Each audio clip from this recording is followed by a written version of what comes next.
For a movie that is set in the past, there is a lot of talk of what Black Widow is going to do for the future of the MCU. Now we're here to go over some of the details that have been out there for a little bit and see maybe what they're exactly setting up for this film.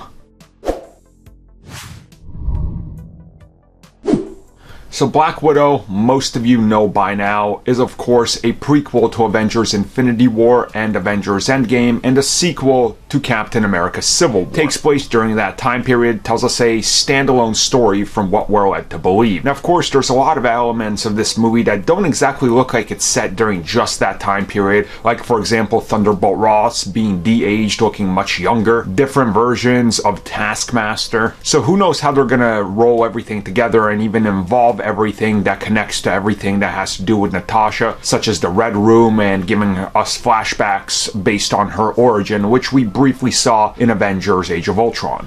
But one big thing people want to discuss is, of course, how can this set up anything and what does it mean? And I think, if you just look at it, there's a couple pieces that definitely can be set up that stay around. For example, the Taskmaster. Who's to say that he's going to be killed off and die in the movie? Who's to say he doesn't actually win? And, Natasha just goes off on her journey to meet up with Captain America. We don't know the complete story there. We don't even know who it is. We don't know if the character will show up down the road in something like the Thunderbolts. Which then brings me to the next one. The Thunderbolts, more or less, I think, are confirmed to appear in this, or at least a formation of them. Since you do have Thunderbolt Ross, he is clear as day assembling some sort of team and they're hunting Black Widow. Now, we know that the Thunderbolts are also going to be forming in some sort of capacity in the Falcon and the Winter Soldier. Again, if you connect the TV shows directly to the movies this early on, it gives people that urgency to want to watch everything. So again, everything is connected. And then you look at a character like Red Guardian, again, that's another one. We don't know necessarily that he is a good guy, that he's not playing both sides. Maybe he's going to be another Thunderbolt, we really don't know, and it would kind of make sense, it's like, oh, we don't have that type of Captain America, we don't have US Agent anymore, but we got the Russian one, so it can work. So I think that's the pieces here, and the pieces are going to be set up to Thunderbolts, because that's really the only one that really makes sense. You can't keep her alive, and then of course you have her sister, keep her alive, and there's a Black Widow to join the MCU again and continue on a franchise. And in those films, if you ever want to do flashbacks, you got de-aging technology, and you can always bring Scarlett Johansson back. So yeah, I think the future for Black Widow is pretty much set up the future. That's literally it.